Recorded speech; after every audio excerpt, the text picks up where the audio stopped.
As polícias ostensivas trabalham com georreferenciamento e estatística. Nós não somos uma polícia judiciária que tem algumas informações privilegiadas em razão da sua atividade. Então, nós trabalhamos sempre em cima de georreferenciamento e em cima de estatística. O outro questionamento é que nós tínhamos uma fiscalização excessiva no Nordeste. Então, nós tivemos 694 pontos de fiscalização no dia 30 de outubro, que foi o segundo turno da eleição, e o Nordeste, assim, junto com o Norte, foi os locais que a polícia menos realizou fiscalização. Onde mais se fiscalizou foi no Sudeste, depois no Sul, no Centro-Oeste, e o Nordeste, empatado com o Norte, ficou em 4ª posição. Nós tivemos, em média, 25 locais de fiscalização por estado no Nordeste no segundo turno. Falou-se também que se encaminhou ao Nordeste brasileiro a maior quantidade de recursos para a operação. Seria natural que se lá se encaminhasse o maior, porque se tem o maior efetivo, é natural que em número absoluto, quando você bota um percentual, você vai ter uma quantidade maior de pessoas a convocar, de viaturas para utilizar, mas isso também não é verdade. O Nordeste ficou em 3º lugar na média nacional do repasse de recursos. Reitero que todos esses recursos estão dentro dos sistemas do governo federal, que podem ser auditados, e em sua maioria que está aqui são fontes abertas. Se falou também que a quantidade de veículos naquela região foi a mais fiscalizada. Também não é verdade. Nós tivemos, em média, no Nordeste, 26,5 veículos fiscalizados, ou de 26 a 27 veículos fiscalizados por ponto de fiscalização. Tá? Então, o Nordeste ficou em 4ª posição, juntamente com o Sul, 26 veículos fiscalizados por ponto. Depois se afirmou na imprensa também que a PRF descumpriu a decisão do TSE. E aí é importante a gente esclarecer tudo o que ocorreu, porque, infelizmente, uma pequena parte da mídia brasileira não difunde as informações por completo. Então, nós temos duas situações. Temos uma ADPF, que de relatoria do ministro Barroso, que autorizou todas as frotas municipais ou a serviço dos municípios e também ônibus de concessionárias, ônibus da área escolar, da saúde, que fosse autorizado a fazer transporte de eleitores no dia da eleição. Depois, os interessados na DPF fizeram nova petição e o ministro Barroso estendeu a utilização desses bens públicos ou concessionários ou a serviço desse para extralimite municipal e extralimite estadual, ou seja, intermunicipal e interestadual.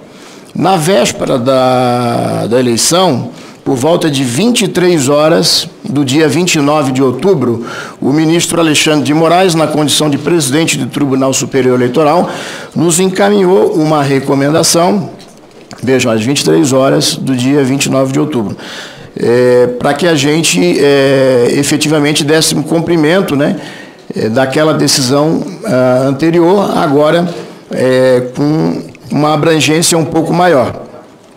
Rapidamente, em apenas 2 horas, a gente já encaminhou isso, está aqui os documentos, todos encaminhados para todas as autoridades no Brasil, todas as superintendências em difusão, determinando o fiel cumprimento da decisão do ministro Alexandre de Moraes e ratificando a decisão da ADPF relatada pelo ministro Barroso. Então, nós fizemos imediatamente, não existe qualquer tipo de omissão por qualquer gestor da PRF em qualquer estado da federação. E mais, fomos à AGU, porque nenhum servidor do Poder Executivo pode cumprir qualquer decisão judicial sem um parecer da AGU. E a AGU disse, está aqui, cumpra, continue a operação e cumpra a decisão. Ou seja, a polícia deveria continuar o seu trabalho de fiscalização de trânsito, o seu trabalho proibindo que armas, que também era uma decisão do STF, chegasse próximo das zonas eleitorais, fiscalizando também os crimes eleitorais.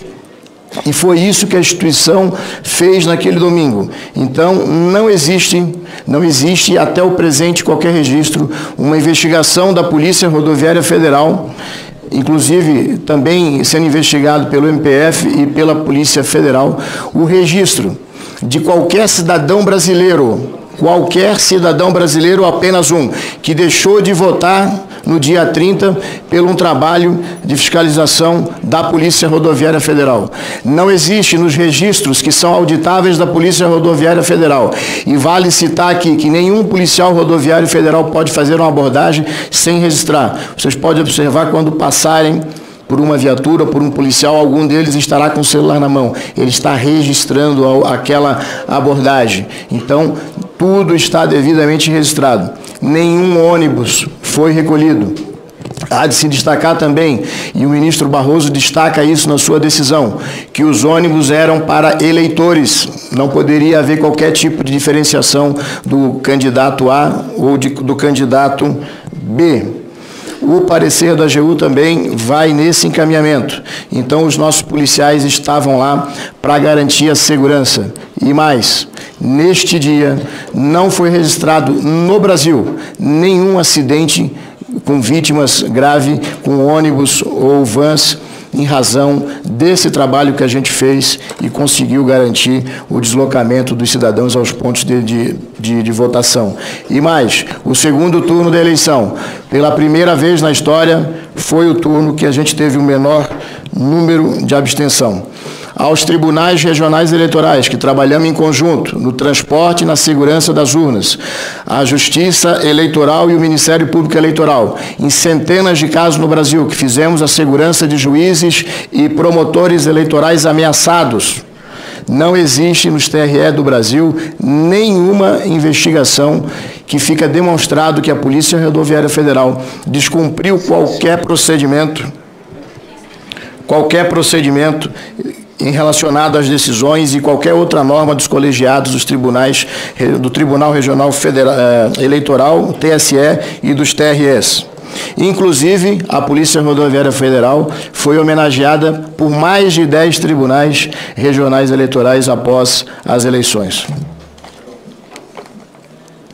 E aí a gente encontra várias matérias comprovando tudo que eu estou falando aqui. Inclusive, na semana passada, o MPF, lá no Pernambuco, arquivou mais um procedimento, porque não foi encontrado nada que desabonasse a conduta dos nossos policiais. Mas como que iniciou toda essa situação? Eu explico aos senhores. A gente vinha trabalhando dentro da instituição, nós passávamos um momento difícil, um momento de descontentamento de parte do público da instituição. Por quê? Em 1º de 2019 foi aprovada a reforma da Previdência, que trouxe muito prejuízo aos policiais civis da União, dos estados e dos municípios. Então, muitos policiais já haviam um descontentamento muito grande. Segundo, foi prometido que no ano de 2019 a instituição receberia uma carreira melhorado, ou seja, um salário melhor, haveria um reconhecimento, uma organização, e o Ministério da Economia não aprovou. E isso criou um grau de descontentamento muito grande na instituição. Além disso, nós chegamos a 13 mil policiais nos últimos 4 anos, foi o maior ingresso de policiais na história. Grande parte dos nossos policiais também eram eleitores do eleito presidente Lula. Além disso, é um crime impossível, que não ocorreu e não tem como.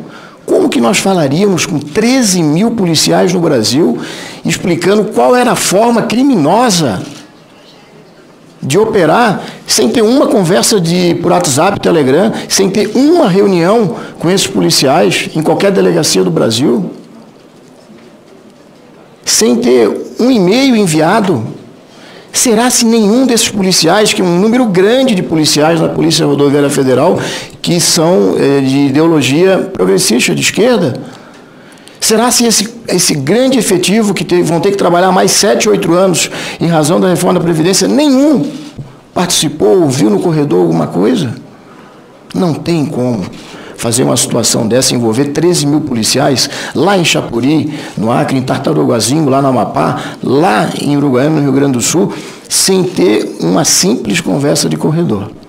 Eu tenho certeza. Nossos policiais são honestos. Hoje, para passar no concurso da PRF, é mais de 1000 candidatos por vaga. E na PRF ou em qualquer órgão federal, vocês podem ter certeza que ninguém consegue fazer uma trama dessa sem ser juntado provas, sem ter... Então, isso não existe. Isso não existiu.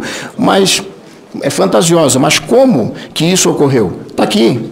Nós temos aqui, o primeiro colega já foi à imprensa assumir em público que na manhã do dia 30 entrou em grupos de parlamentares dos partidos que apoiavam o presidente Lula, o candidato à época, agora presidente Lula, entrou em grupos de policiais de um grupo que se denomina antifascistas, entrou em grupos, falta 4, da sua universidade, enfim, e começou a espalhar essas informações, e isso foi disseminado rapidamente, com 3 matérias que se destacaram, e a gente foi investigar. Um era o prefeito, lá na Paraíba, Caeté, né? Caeté. Desculpa, eu não lembro, está aqui o nome da cidade. Cuiuté. Mentiu descaradamente e já foi processado. Até o nome ele mentiu. Inclusive fez campanha política, que é crime, num local que os policiais ficaram por 39 minutos e um dos veículos que estavam lá era do juiz da comarca que foi lá conversar com eles. Mentiu descaradamente esse cidadão. O outro, uma senhora que estava dentro de um ônibus lá em Benevides. Está o registro aqui, não tem como burlar. O ônibus ficou parado por 14 minutos no local, com o tacógrafo estragado, e a polícia ainda fez a escolta do ônibus até a área de votação. Ninguém deixou de votar. Então, um dia, uma briga muito grande dos dois lados. E aí eu, na condição, se fosse um parlamentar de esquerda, recebo uma informação de um policial rodoviário federal, porque aí foi para os grupos, né? Eu também acreditaria. E a imprensa pegou e propagou. E quem é que conseguia naquele dia? A gente falava, e a imprensa não queria saber.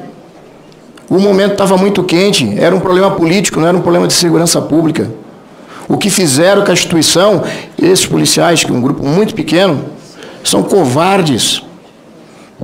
Covardes, quebraram o juramento que fizeram, defender as pessoas, defender os bens, defender a vida, defender o Brasil, a instituição.